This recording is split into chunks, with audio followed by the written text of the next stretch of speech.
Welcome, everyone. This is the Successful Stylist Academy podcast, where we are on a mission to empower salons and hairstylists to dream big, set goals, and take action. We are here to help you each step of the way at successfulstylistacademy.com.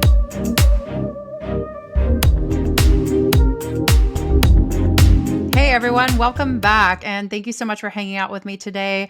Today is a very special day because I get to join one of my girlfriends. But first, let me introduce myself really quickly. I'm Ambrosia Carey, the founder of Successful Stylist Academy podcast and business, where we offer community, coaching, and courses. So today, let's get back into it. We're going to hang out with my girlfriend, Abbey Rose. Abbey Rose has been a stylist for almost 20 years, a salon owner since 2009, and a trained psychic empath. She has dedicated the last 10 years to working with others on emotional intelligence and personal power. So please welcome with me, Abbey Rose.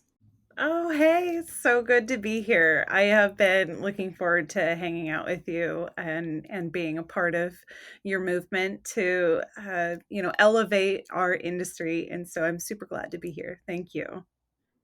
Yes, I love you. I love that we just became fast and furious friends from the moment that we met one another.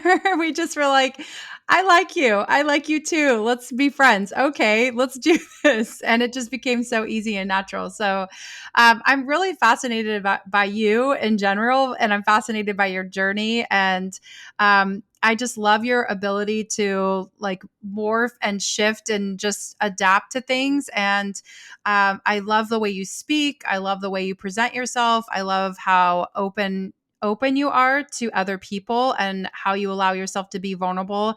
And I'm really impressed by the amount of work that you've done with yourself personally in order to pass on your knowledge to others.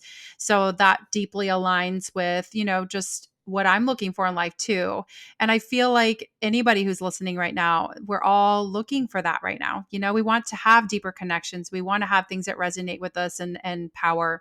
And we also want to form deeper connections and relationships. At least that's how I feel that we are. So I want to give you the floor. I want to learn more about you. And this is my way of like, we get to hang out together as friends, but all you guys get to hang out with us too. So um, if you could just start out by telling us about your journey. And I know that you've been behind the chair almost as long as I have. So you've probably had quite the journey. So I want to hear about your journey as a stylist behind the chair and kind of just how you arrived where you are today. So give us a little bit of a backstory. Yeah, I graduated cosmetology college back in 2004 and really floated around the first 3 months of my salon journey. I was in a salon for 3 months. It was like a walk-in tanning place. I was super excited to work there because the only other option was in my town for working as an employee was with a gal who struggled with some health things, some mental health things, and I had no interest with that. So I went straight into booth rent. I know that there's a lot of people that resonate with that story, and they didn't know shit, and I was like just smiling and showing up. I was at the salon like 10 or 12 hours a day, just making friends with everybody and trying to build a clientele. I had people taking clients off of my schedule, erasing it and putting it on theirs. I'd been chewed out by 2 or 3 of the gals that worked there because I was super naive, and sometimes people don't want you to be nice to their client, and it was that kind of an environment, and I didn't know. I was just really young. And so finding the right place and going through different salon environments, um, and coming across those archetypes and characters behind the chair, the ones that are the talkers, the ones that say the most inappropriate things at the most inappropriate times, smiling and waiting for the clapping, like, let's be funny. And the salon owner that doesn't know how to lead, dealing with that, or the salon owner that took everything on and was just tired AF and working really hard to be mama bear to everybody. So Wow. yeah, finding my own place and just, creating the environment that I was wanting, like a spa experience, but I do hair. At the time, I was doing all of the above. I had no target market. I I had so many opportunities to, grow, and I wasn't for a long time. I was really stuck in my story. I was stuck in my process. I was stuck in my wounds, my trauma responses. And I think it took me, I started really working on myself, realizing like I couldn't pay enough money to different business coaches for salons. Um, Nothing would replace the fact that I really needed to do my own work with myself, learn about energetic boundaries, learn about trauma response behavior. I was big on fawning, and really learning how to goal set for myself, check in with myself, and be in my own body and say like, what do I want, and why am I overworking? Why am I why do I have this behavior where I'm skipping meals or saying yes all the time, and being able to actually goal set for myself. That was a huge, I didn't do that for a long time. I just showed up and with a smile and served, and it was like so so much hard work. So It's a big one. Yeah. So then at some point you must have had, did you have like a breakthrough or did something happen slowly in time? a breakdown and a breakthrough, yeah. Breakdown. Yeah, all the directions of breaking. But So you broke and then you were reborn. well, I mean, I wish I was that um, beautiful sounding. It was more of like somebody kicked the Lego set and I just had to build it one block at a time.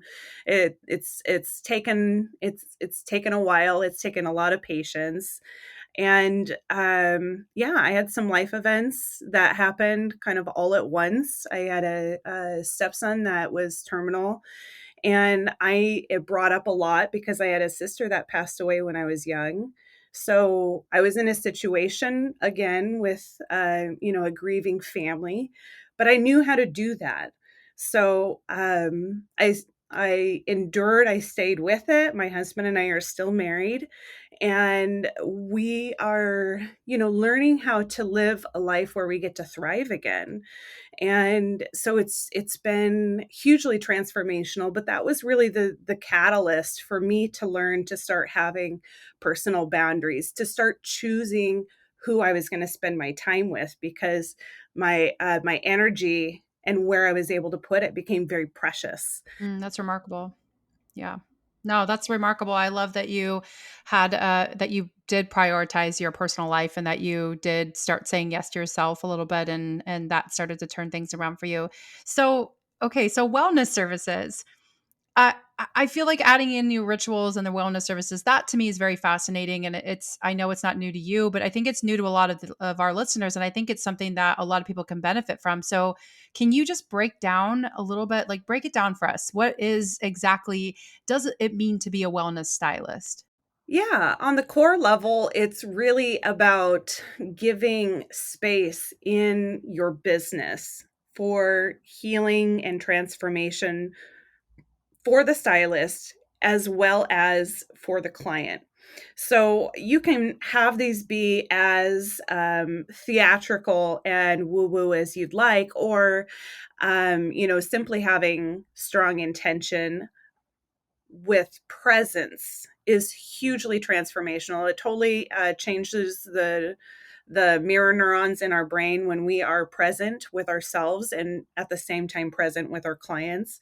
So there's a lot of scientific background that doesn't have to look like doing hair rituals and ceremonies that you would think of when you hear those terms, ritual and ceremony. Sometimes it's just taking an extra long time and being mindful with your client, with hearing what they have to say, taking a time to slow down and do a slower massage so that you can really feel what's going on in their body, what's really going on with their own energy. Energy healing is something that every human being is born with, and that we're all doing it.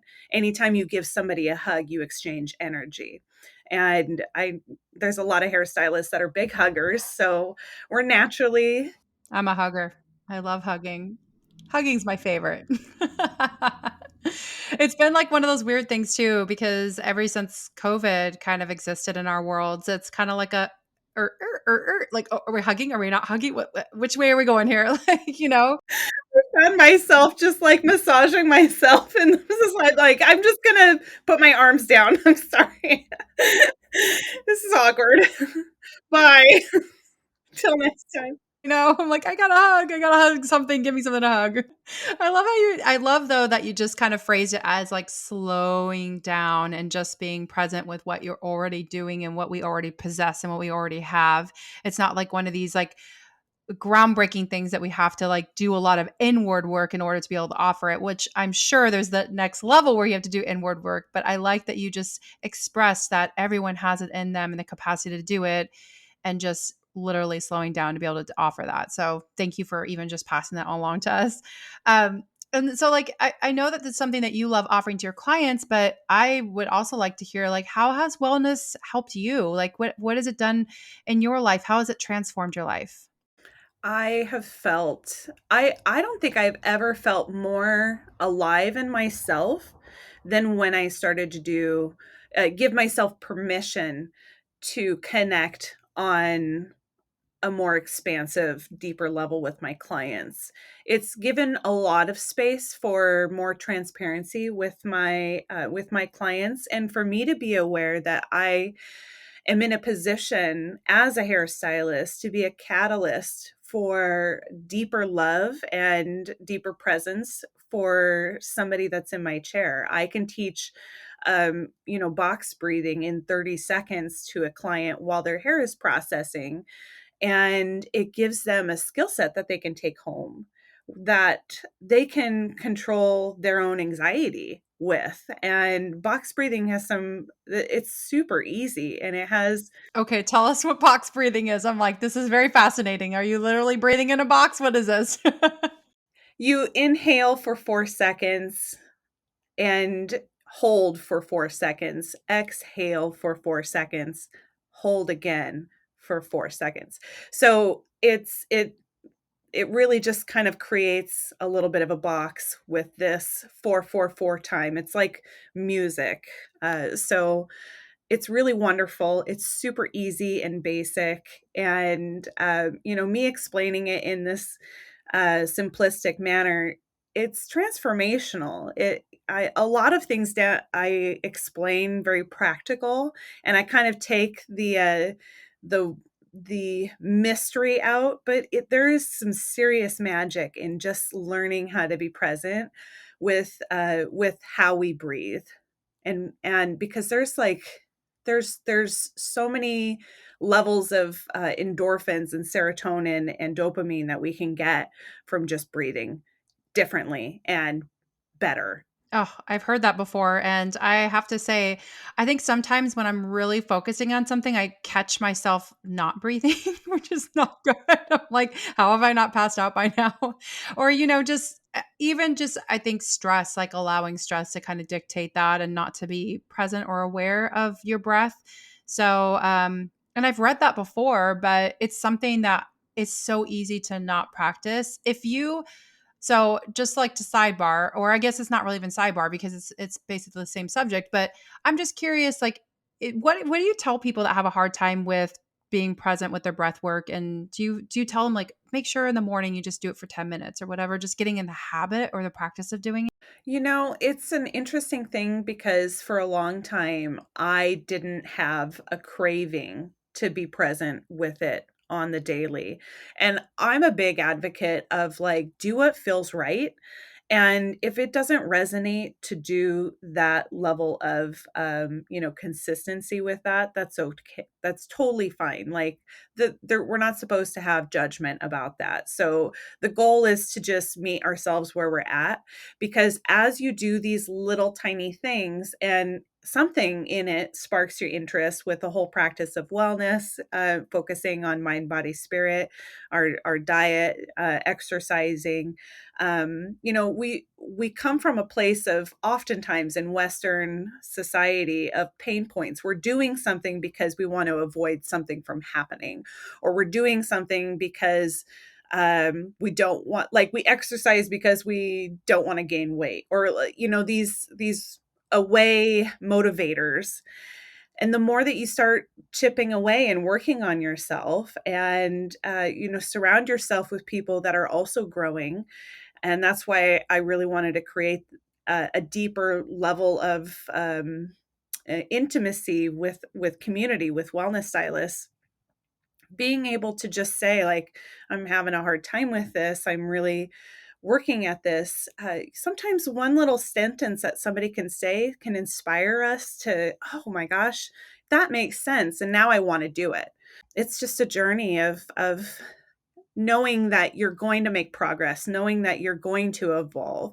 It's just kind of finding out. It's like rock climbing, finding your handholds among this rock cliff, and you'll make it to the top. We all do. Oh, good analogy. I love analogies, by the way. So just give me all the analogies, please, so that I can just like make relationships with everything. But um, so that's okay. So that's like one of your tips. I love hearing that. So like how I love tips. Like I'm always like I love things that are like in list making form because I'm just such a I love things in organized form. But if you could pass that along, like what would your top 5 tips? I guess what would your top tips be that for others that can start doing today to invite more wellness into their practice? Without doing like tons of work, like kind of like your breathing analogy. Like what other tips would you say that other people could do? Everybody has something that really excites them and makes them happy, and anything that creates an inner connection, an inner experience, find that for yourself, because and make it fun, because sometimes even just reducing hours behind the chair, and that's a process. And I can talk on that for a long time. But finding time and making time for yourself, because life is very short. We don't know how much time we have on this planet, and it is very important to not have any regrets. So letting that be our biggest pain point of like, no regrets. I'm going to take Saturdays off from now on, or at least one Saturday a month, 2 Saturdays a month, and schedule something that excites me. Because once you start doing things that are adventurous and that bring opportunity to utilize different types of wellness. Sometimes play is wellness in my book. Like, get outside, find a buddy to go do some kayaking, find a buddy to like walk somewhere outdoors, and look up events. Like, there's this I just went to one with Bree Bird. She has Maine Mystic, and she lives close by. We went to this Wim Hof breathing workshop. So it was like a full day. You get in ice water and you do breathing techniques. So they coach you to the science of breathing techniques and the type that they want to encourage, and to do that in ice cold water. And it was my body was on fire, but it did something to me that changed not just my immune system, but it changed me neurologically. And now I crave that. So, doing adventurous things, having fun with it, and looking up events that you can do or trainings that you can do socially, I think is a wonderful way to start including more wellness in your life. Um, doing some different cooking classes that you wouldn't normally sign up for, and enjoy the process of trying something that feels really good in the body. I like to have fun, and actually, I wrote down "play is wellness" and I circled it because that's a highlight for me, man. That's I always say, like, little bumper sticker quotes, like, "Play is wellness." That is something that you if you're not prioritizing it, because I think sometimes people, feel like if they didn't put the work in, they can't enjoy it, but sometimes you put the work into something that's not gonna there's no guarantee that you're gonna enjoy that. Right. I didn't enjoy like join in on this reality so that I could be a Buddhist monk. I'm sorry. I'm going to buy things. I'm going to have hair extensions, and I'm going to go shopping with my girlfriends. Yes. And I almost brought in a glass of rosé. I'm like, oh my gosh, we could have like a little. But then I was like, I'll wait. We'll do that later. You totally could have, no judgment, I swear. I mean, I'd be like, "Go you, this is good." I mean, we're doing this on our time off, so I celebrate that.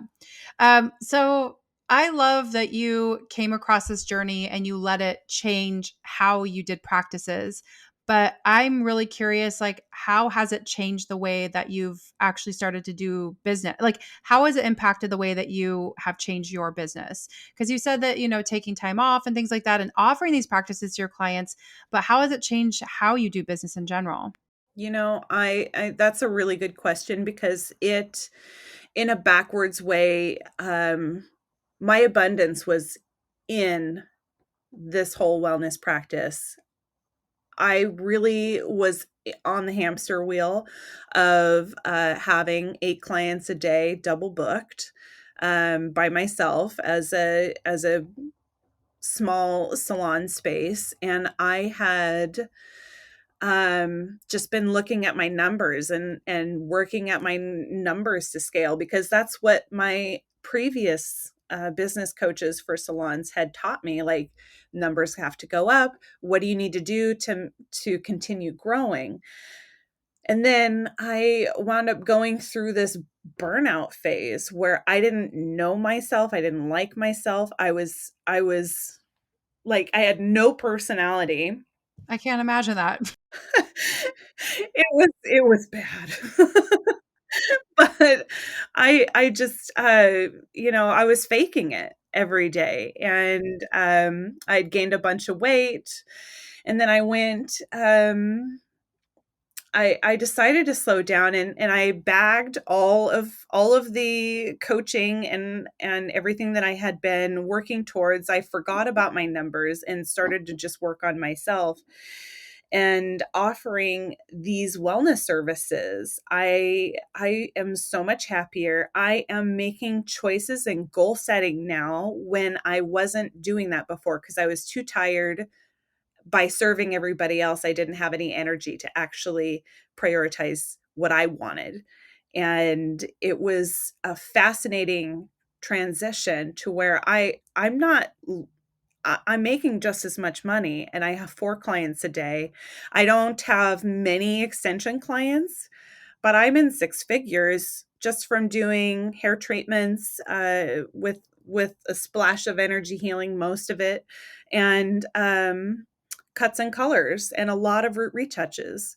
So, it's been, it's given me my life back. It's given me my personality back. It's giving me my boundaries. I'm starting to, even this year, starting to really understand what I want, what I don't want, how to say yes and no to things that align with my dreams, and giving myself space to have big dreams. Oh, that's absolutely wonderful. I mean, it sounds to me like you kind of needed for something like that to happen in order to make a drastic enough change to come out the other end and see and rewire what it is that is important to you. So I think sometimes people allow fear to keep them in that place. And it's really interesting how there is this dialogue, this outward dialogue that happens in our industry. And I'm not sure really where it comes from, honestly, because I do feel like our industry is waking up in a very different way right now. And I know that you probably see it. I know I see it. And, people are showing that there are so many other ways to run a business. And it doesn't mean that you have to burn and turn and run a run a business to the point where you're trading your own health and happiness. So I love that you're speaking to this and you're a testament to it and you're actually practicing it, because I think some people, they know it, but they're not as good at like actually showing up for it, or they're not as good as implementing it, and they kind of know it in the back of their mind. So thank you for. That was totally me. I was the person that knew the stuff but wasn't following through with it for quite a few years. And it's funny. I started with energy healing as my education process, and I transitioned into um a trauma release, learning how to feel, learning how to be in my body, and learning to choose me. And then it transitioned from there into neurolinguistics patterning. And now I'm a master coach for that in hypnotherapy. And that was the missing component for a very long time, was the mental and the mind, because I had so many stories and limiting decisions, limiting beliefs, and negative emotions that were driving my decision making.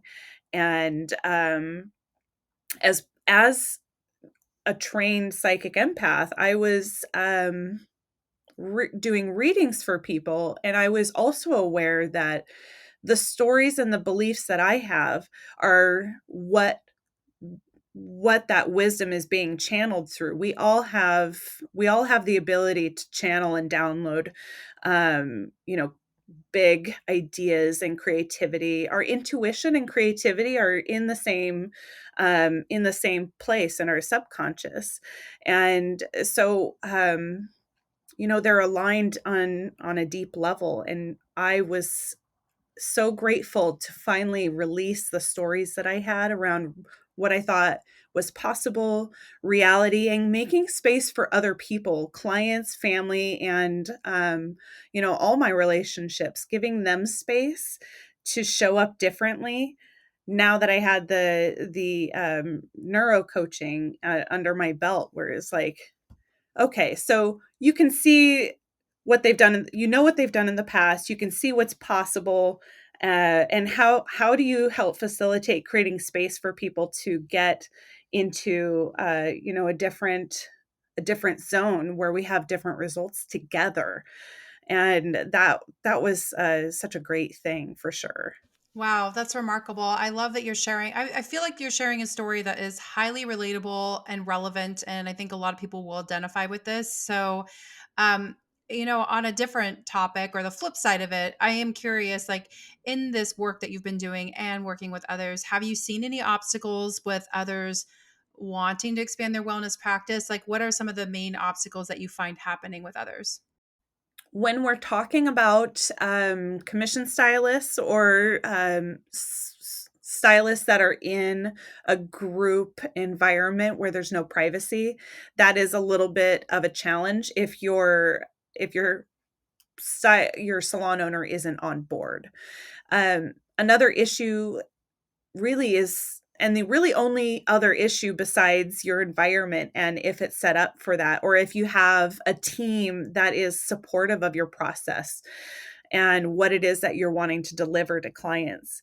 The only other issue is really our own limiting beliefs. That is the biggest, time after time, because I've had my mastermind um, since January of this year, and having groups of stylists come through. That is ultimately the biggest hiccup, is um, the belief that the fear of rejection, the fear of failure, the fear of success, all of these things. Anytime that you scale your business, it's ultimately always that. And so this, like, becoming a wellness stylist or offering wellness services is really no different than stepping into a position where you start to scale your business, raising your prices in any arena, whether it's extensions or color or allowing yourself to be kind of an elite experience for people. That makes sense. I mean, just having to do a little bit of that work and that self exploration in order to do it and to be vulnerable enough to allow yourself to